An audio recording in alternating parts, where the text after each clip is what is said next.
بسم اللہ الرحمن الرحیم۔ السلام علیکم۔ میرا نام فرقان قریشی ہے اور آج میں آپ سب کو دا سیرہ سیریز کی پہلی قسط میں خوش آمدید کہتا ہوں۔ سیرہ دراصل عربی زبان کا ایک لفظ ہے اور اس کا مطلب ہوتا ہے طریقہ کار، رویہ، چلنے کا انداز، راستہ لینے کا انداز، اور سیرت النبی حضرت محمد صلی اللہ علیہ وآلہ وسلم کا مطلب یہ ہوا کہ ہمارے پیارے نبی حضرت محمد صلی اللہ علیہ وآلہ وسلم نے اپنے زندگی کے 63 سال کو کس طریقے سے گزارا تھا اور آپ علیہ السلام کے ساتھ کیا کیا واقعات پیش آئے تھے۔ آپ علیہ السلام کی مکمل بائیوگرافی، آپ علیہ السلام کی تاریخ۔ اب سیرہ کو پڑھنا کیوں ضروری ہے؟ تو اس کا جواب دو طرح سے ہو سکتا ہے۔ پہلا جواب مسلمز کے لیے اور دوسرا جواب نان مسلمز کے لیے۔ ایک مسلمان کے لیے سیرہ کا پڑھنا اس لیے ضروری ہے کہ دیکھیے سورہ احزاب میں اللہ تعالیٰ نے فرمایا ہے کہ ہر وہ شخص کہ جو اللہ اور قیامت کے دن پر یقین رکھتا ہے اس کے لیے رسول اللہ کی زندگی میں ایک بہترین نمونہ ہے۔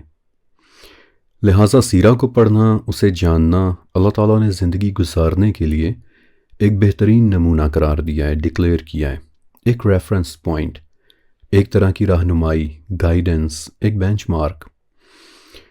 لہٰذا اگر ہم اپنی زندگی اللہ تعالیٰ کے احکامات کے مطابق گزارنا چاہتے ہیں تو سیرہ کا جاننا ہمارے لیے بہت ضروری ہے۔ پھر قرآن پاک میں کم سے کم 7 جگہ اللہ تعالیٰ نے فرمایا کہ اللہ اور اس کے رسول کی اطاعت کرو۔ آل عمران میں، المائدہ میں، الانفال میں، النور میں، الاحزاب، سورہ محمد اور پھر سورہ تغابن میں کہ اللہ اور اس کے رسول کی اطاعت کرو، ان کی بات سنو۔ پھر ایک جگہ فرمایا ہے کہ جس نے رسول کی اطاعت کی اس نے اللہ کی اطاعت کی۔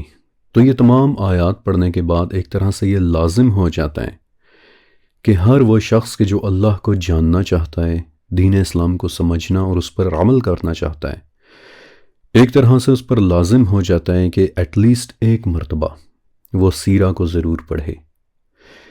پھر دوسرا جواب نان مسلمز کے لیے۔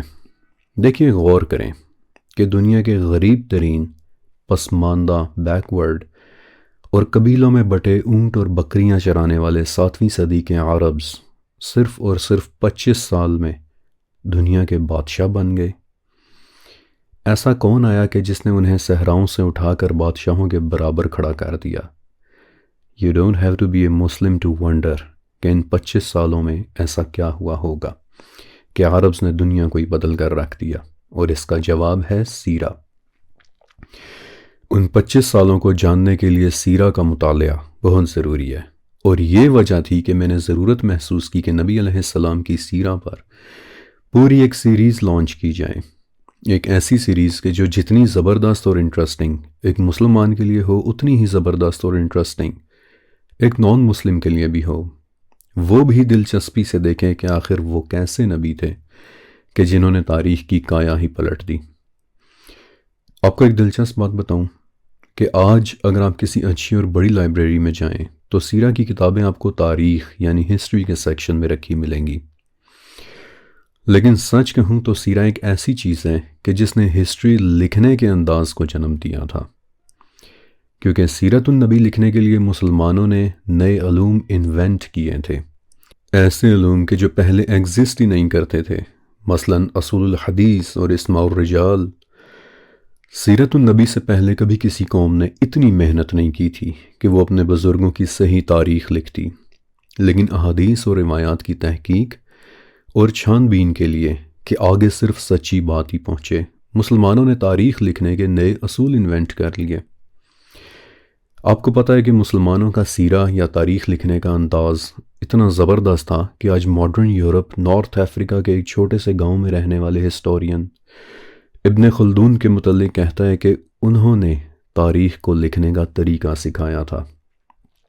لہٰذا سچ کہوں تو سیرہ کو پڑھنا تمام علوم کو پڑھنے کی ایک شروعات ہے۔ اگر علم ایک سمندر ہے تو سیرہ اس کا ساحل ہے۔ آج انشاءاللہ ایک مرتبہ ہم سیرہ شروع کر دیں تو دھیرے دھیرے ہر قسط کے ساتھ علم کا سمندر ٹھاٹھیں مارتا ہوا آپ کے سامنے آ جائے گا، اور آپ کو اسی خوبصورت سمندر تک لے جانے والی ہے فرقان قریشی بلاگز کی یہ خوبصورت پیشکش دا سیرہ سیریز۔ اب اگر آپ سیرت النبی کا باقاعدہ آغاز کرنا چاہتے ہیں تو اس کے لیے ضروری ہے کہ ہم نبی علیہ السلام کی پیدائش سے تقریباً 100 سال پہلے سے شروع کریں، تاکہ آپ کو اندازہ ہو سکے کہ سیرہ سے پہلے کی دنیا کیسی تھی اور پھر صرف 25 سال کے بعد وہ کیا سے کیا ہو گئی۔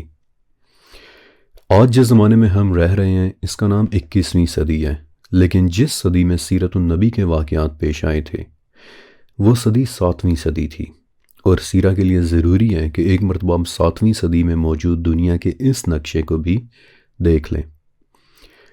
7ویں صدی کے زمانے میں 2 بڑے ملک یا ایمپائرز ایسی تھیں کہ جو دنیا پر کوئی اثر و رسوخ رکھتی تھیں، دنیا کو انفلوئنس کر سکتی تھیں۔ پہلی طاقت رومن ایمپائر اور دوسری طاقت پرشین ایمپائر۔ اس کے علاوہ انڈیا تھا کہ جو کوئی سپر پاور تو نہیں تھا لیکن پھر بھی ایک قدیم ایمپائر ضرور تھا۔ یہاں بھی رومن اور پرشین ایمپائر کی طرح کتابیں موجود تھیں، قدیم تاریخ موجود تھی، تہذیب موجود تھی۔ امریکہ اور کینیڈا تو خیر اس وقت آفیشلی دریافت ہی نہیں ہوئے تھے۔ قدیم ریڈ انڈین قبائل تو اس وقت بھی وہاں رہ رہے تھے، لیکن وہ جیسے ہم پڑھتے ہیں نا کہ 1492 میں کولمبس نے امریکہ دریافت کیا تھا، تو وہ ایونٹ ابھی نہیں ہوا تھا، اور جو ریڈ انڈین قبیلے وہاں رہ رہے تھے وہ کوئی اتنے طاقتور نہیں تھے کہ دنیا کو انفلوئنس کر سکتے، اور دنیا کو بھی ان کے متعلق اتنا علم نہیں تھا کہ وہ ایگزسٹ کرتے بھی ہیں یا نہیں۔ اور پیچھے بچا افریقہ۔ افریقہ تو تقریباً سارے کا سارا یا تو جنگل تھا یا پھر صحرا، بڑے بڑے ہاتھی، زہریلے سانپوں اور شیروں اور چیتوں کی دنیا، کہ جہاں ایسے ایسے گھنے جنگلات تھے کہ جہاں دن کو بھی سورج کی روشنی زمین تک نہیں پہنچ پاتی تھی، اور جن جگہوں پر افریقہ میں آبادی تھی وہ علاقے یا تو وار لارڈز کے سپرد ہوئے تھے یا پھر پرانے زمانے کے آدم خور قبیلوں کی رہائش گاہیں تھیں۔ اس لیے افریقہ اور نارتھ ساؤتھ امریکہ دونوں کو میں اس نقشے میں گرے آؤٹ کر رہا ہوں۔ اوکے، اب آئیے سب سے پرانی اور سب سے بڑی پرشین ایمپائر کے متعلق دیکھتے ہیں کہ ان کے کیا حالات تھے۔ پرشین ایمپائر کا گڑھ اس وقت آج کا ایران تھا۔ انہیں اپنی تاریخ پر بڑا ناز تھا کہ ہمارے پاس صدیوں پرانی قدیم تاریخ ہے، تہذیب ہے۔ آپ کو ایک چھوٹا سا واقعہ سناتا ہوں تاکہ آپ کو اندازہ ہو کہ پرشین ایمپائر کو خود پر کتنا غرور تھا۔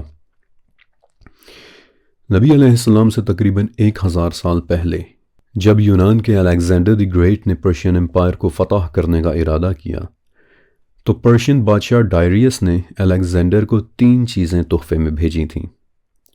پہلی چیز ایک بال یعنی گیند، دوسری چیز ایک صندوق کہ جس میں سونا بھرا ہوا تھا، اور تیسری چیز ایک ہنٹر یعنی کوڑا۔ بال میں الیگزینڈر کے لیے یہ میسج تھا کہ ابھی تمہاری کھیلنے کودنے کی عمر ہے۔ گولڈ میں الیگزینڈر کے لیے یہ میسج تھا کہ تمہیں شاید پرشین ایمپائر کی دولت اور طاقت کا اندازہ نہیں ہے، اور ہنٹر اس لیے کہ جو گستاخی تم نے کی ہے اس پر تمہیں اس ہنٹر سے سزا ملنی چاہیے۔ تو پرشین ایمپائر کو اپنی تاریخ کے اوپر بڑا ناز تھا، لیکن وہ ایمپائر کہ جو کسی زمانے میں واقعی تہذیب اور سویلائزیشن کا گہوارہ ہوا کرتی تھی، 7ویں صدی تک اس کی تمام خوبیاں ختم ہو چکی تھیں۔ کسی زمانے میں آئے زرتشت مذہب یعنی زورواسٹرینزم اور آئین مانی کہ جن کی کتابیں پڑھنے پر لگتا ہے کہ جیسے کسی زمانے میں یہ بھی الہامی یعنی ڈیوائن مذاہب ہوا کرتے تھے۔ انہوں نے پرشین ایمپائر کو جو اخلاق کی باتیں سکھائی تھیں وہ کب کی ان میں سے ختم ہو چکی تھیں۔ ایمپائر کے لوگوں میں سے باپ، بیٹی، بہن اور بھائی کی تمیز نکل چکی تھی۔ آپ یہاں سے اندازہ کریں کہ پرشین ایمپائر کا ایک فلاسفر تھا مزدک۔ یہ بڑا مشہور فلاسفر تھا، اور جو ویلیو گریس میں ایرسٹوٹل اور سوکریٹس یا پلیٹو کی تھی وہی ویلیو پرشین ایمپائر میں مزدک کی تھی۔ اور مزدک کی فلسفی یہ تھی کہ عورت صرف ایک کامن کموڈٹی ہے، اسے کوئی بھی استعمال کر سکتا ہے۔